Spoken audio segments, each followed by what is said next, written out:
afternoon, everyone. Good evening, wherever you're viewing this show. My name is Maryam Bey, the host of Television, and I always have to say, I'm so excited because I always bring on the greatest guests. I have to say that in the beginning because I always bring on the greatest guests, and I always try to bring on people, not I try, I do bring on people who are inspirational.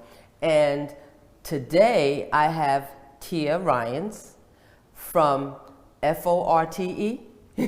Fort House, yeah. Fort House, and we'll get into that and everything. But I want to tell the audience how I met you. I met you through one of your clients who was living in your house. He was just released from prison, and he came to me because I work with the reentry population. And so he was coming to get services and everything. And then once I did his resume, did certain things for him, he started talking about this woman who started this home for brothers who are in prison. So I'm saying, well, how come I've never heard about her? I live in Newark. I don't know about this. And so finally I met you. So let's talk about the name of the show is Tell a Vision. So you're going to tell us your vision about, first of all, what made you start this program? So first, Fort House stands for Forcing Out Recidivism Through Education. So that is our overall mission, to provide access to transitional housing for formerly incarcerated individuals that are pursuing post-secondary education. Mm-hmm. So that's what kind of sets us apart from your traditional program or halfway house or halfway back or anything like that. The idea came because it's just a collection of my personal experiences.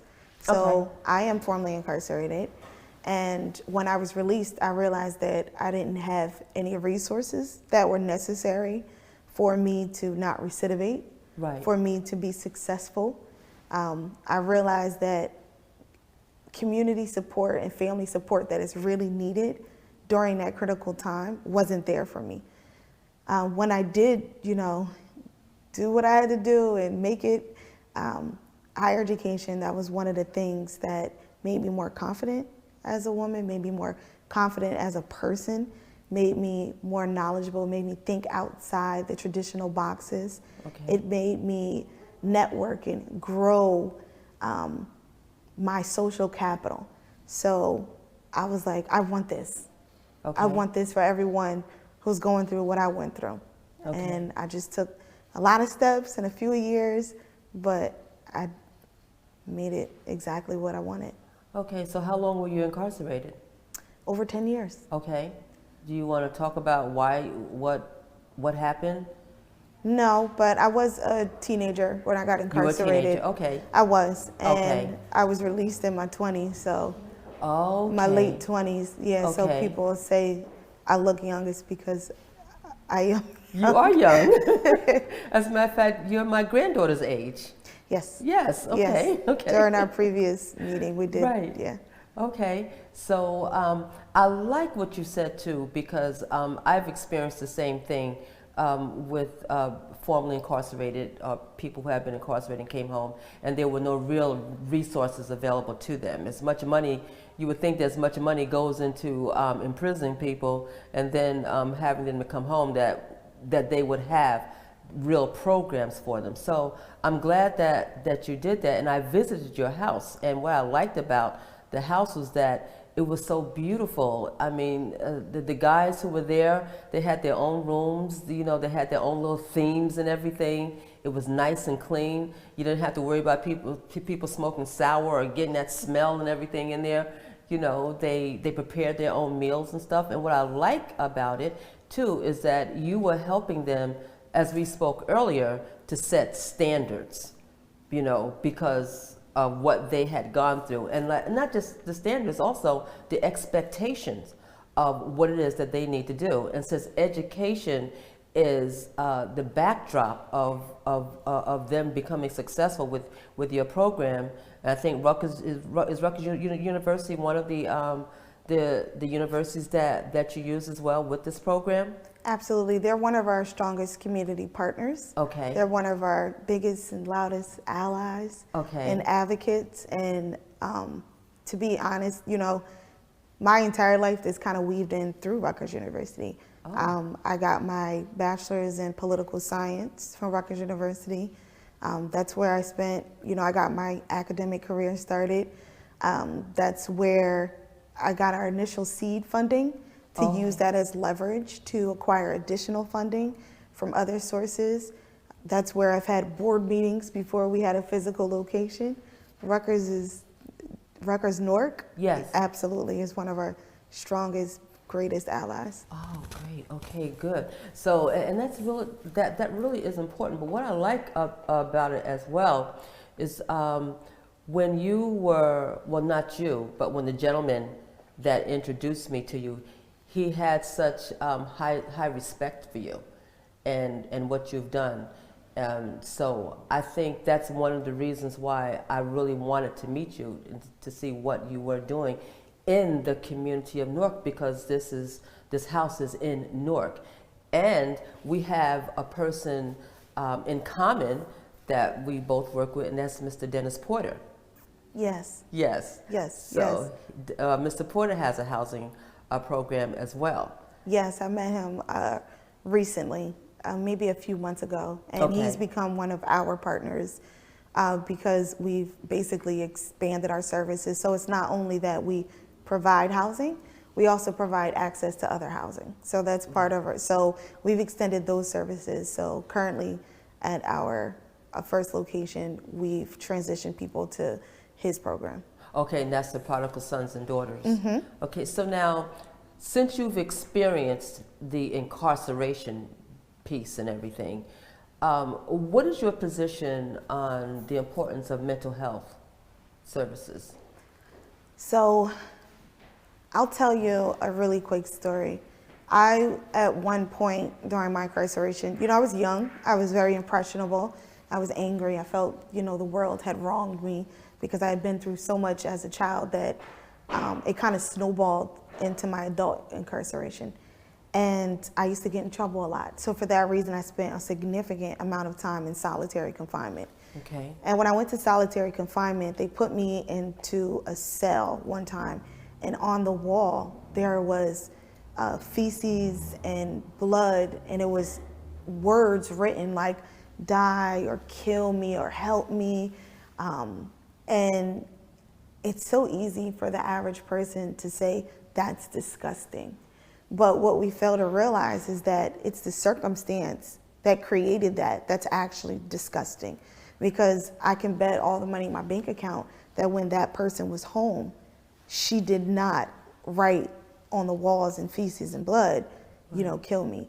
There's a certain part of prison that breaks you into a million pieces, mental pieces. Yes. And there's no part of prison or the criminal justice or criminal injustice system that is designed to put those pieces back together properly. And that's where the really big gap is when it comes to mental health. When you're confined, and I've spoken to people who were in the military who compare their prison experience with being in the military. And you have these different tactics, right? And when you treat someone that's coming from, military experience with PTSD, it can't be far of a reach to understand that constant confinement is going to cause some sort of PTSD or post-incarceration syndrome. Right. And to ignore that is ignoring a huge chunk of people in the United States, especially because everyone knows we have the highest incarceration rate in the entire world. Right. So you want people to come out and almost demand that they be upstanding citizens, that they go right into society, but that's unrealistic. Prison is an insidious environment, and it's human nature to adapt to your surroundings. That's what we do. That's what anyone does as a human. So when you put people in an insidious environment, and then they do these behaviors like writing on the wall and feces, and then you want them to turn it off like a light switch, that's unrealistic, and it's naive as an entire nation to even think that's possible. Right. Well, one of the things that I did that I noticed when I worked behind the walls, because I worked in the prison system for almost 17 years, And what I noticed was that a lot of the staff that was working in there contribute to some of their mental health illness by the way that they were talked to, disrespected, use their badges to overpower them, or as a threat, like if you don't do what I tell you to do, I'm sending you back to prison. You know, and that, I did not like any of that, because my thinking is, if we're, see, you gotta remember, when I first started, I was on like a new lens. So I'm thinking, I didn't know what I was getting myself into at the time when I went, you know, to work in the prison system. So I'm thinking, well, if people have broken the law, staff should help you to understand what the rights and wrongs are. Like, help you to change your criminal mindset, if you know, if that's what got you there. You know, so my concern was, if we're going to help the individuals who were there, shouldn't the process of re-entering back into society start inside, as opposed to just throwing them out? Like, you know, so we want to get them productive human beings. That process should begin on the inside. For example, what I like about what you're doing, since it's based on education, while they're inside, as you know, some of the brothers and sisters are coming home with their bachelor's degree, you know, with their associate's degree. So what they're doing is they're taking advantage of the services that are provided to them, if they want it, because some don't want it. They just want to make excuses about, you know, certain things. But I believe that the reentry process starts before they come home, which means that everything that they need, their housing, that should be accounted for when they come home. If they don't have a high school diploma, they need to have a minimum of a high school diploma before they're, you know, sent home. And if they don't have their ID, something as important as having an ID, a birth certificate, that it becomes an issue when they come home if they don't have it. You know, and as you know, what tends to happen is, if they don't have certain things, it makes them kind of crazy, like, why am I going through all of that? You know, and so the society is helping them to do that. Well, a couple things. So basically what you're describing about like going crazy and things. So those, you know, I generally describe them as like felon disenfranchisement and collateral consequences of incarceration. So a direct consequence of a crime you may have committed is jail time, right? Or cleaning up. You know, you may get community service, but collateral consequence is something that you cannot help. It's literally a result. So the judge did not sentence you to it, but as a result of your incarceration, that becomes almost like collateral damage, right?